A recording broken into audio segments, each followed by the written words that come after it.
It was just an ordinary Saturday when I decided to help clean out my grandfather's attic. The place was a labyrinth of forgotten memories, dusty books, old furniture covers, boxes filled with photographs from days long past. My grandfather, a lifelong collector, had filled his home with all sorts of antiques and rarities, but I had never paid much attention to them. As I sifted through piles of old newspapers and magazines, something unusual caught my eye.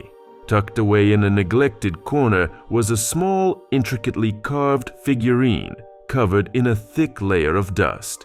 At first glance, it seemed like just another piece of bric-a-brac, but something about it intrigued me. Little did I know, this unassuming discovery was about to change my life in a way I could have never imagined. The figurine was unlike anything I had seen before. It depicted an ancient warrior poised for battle, with remarkable detail etched into every feature. Despite its small size, it exuded a sense of history and mystery.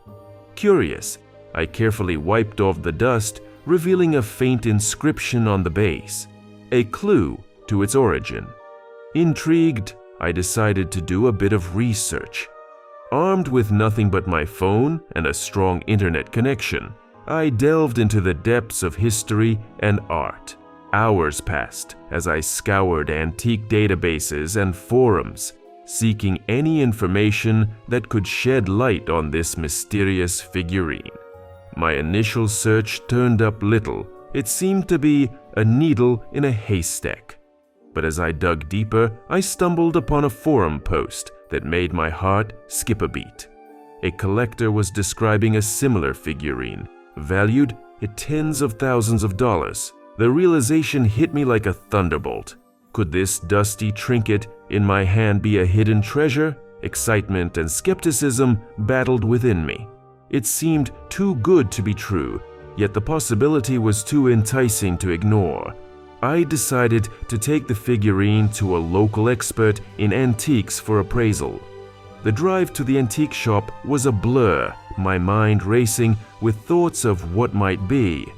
The antique shop was a small, cluttered space filled with relics from bygone eras. The owner, Mr. Jacobs, was a seasoned expert in antique artifacts, his eyes lighting up with interest as I showed him the figurine. He took out a magnifying glass and began examining it meticulously, his expression shifting from curiosity to astonishment. "This is incredible," Mr. Jacobs finally said, his voice tinged with excitement. "Do you realize what you have here? This is a rare piece from the Ming Dynasty, quite possibly one of the few remaining examples of this particular artist's work." I stood there, dumbfounded. A simple cleanup task had led me to a relic of such historical significance and value. Mr. Jacobs continued, explaining the history and rarity of the piece, and with each word, my disbelief grew. But nothing prepared me for what he said next. In its current condition, this figurine could easily fetch around 100,000 IAs at auction. The number echoed in my head. Stundozen, it was surreal, a figure that existed only in my wildest dreams. The thought of holding such a fortune in my hands was overwhelming. He advised me to get it insured and authenticated immediately. As I left the shop, figurine in hand, the world seemed different. The busy streets, the people hurrying by, everything felt distant, like a dream I was about to wake up from. But the weight of the figurine in my bag was a grounding reality, a reality where I was suddenly $100,000 richer. With the figurine now recognized as a valuable treasure, my life took a turn into uncharted waters. Word of my discovery spread quickly in the small town, and soon enough, I found myself at the center of attention.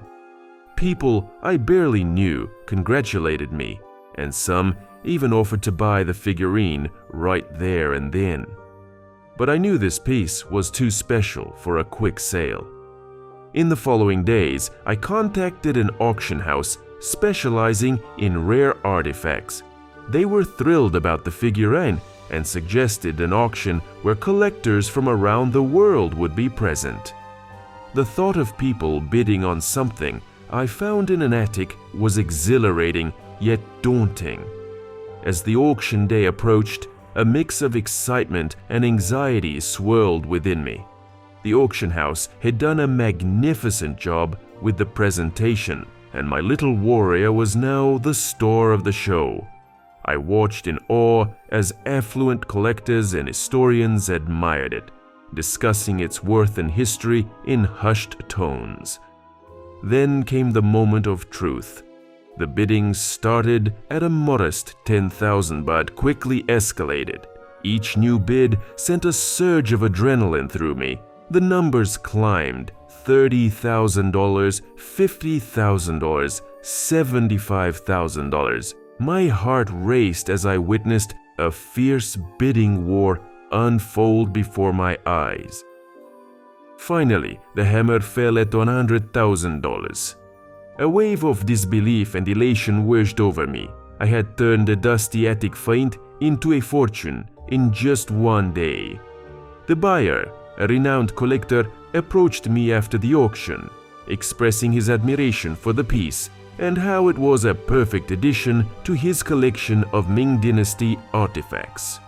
As I walked away from the auction house, check in hand, I couldn't help but reflect on the journey. A simple act of cleaning had led me to this moment. It was a stroke of luck, yes, but it also felt like a nudge from fate, a reminder that sometimes the most extraordinary things in life come from the most ordinary moments. As I stood there with a check for $100,000 in my hand, the world seemed both vast and small at the same time. I had stumbled upon a fortune in the most unexpected way, and it had given me a new perspective on life.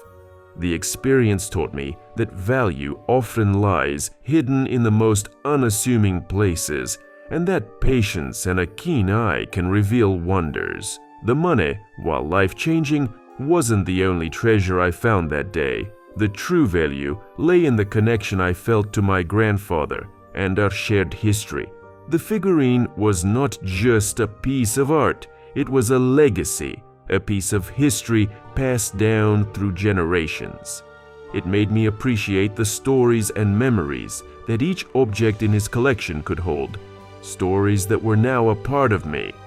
I decided to use the money wisely, investing in my future and supporting my family. But more importantly, I invested in preserving and learning about the past. I began to collect and study antiques, not for their monetary value, but for the stories they told and the history they preserved. The experience with the figurine opened a new chapter in my life, one where I found joy in uncovering the hidden stories behind each artifact. It was a reminder that sometimes the greatest rewards come from the most unexpected places, and that every object, no matter how small or insignificant it may seem, has a story worth discovering. So, while the $100,000 was a windfall, the true wealth I gained was an appreciation for the past and a curiosity that would enrich my life in ways I never imagined. And as for the figurine, it found a new home, but its story and the journey it took me on will always remain with me.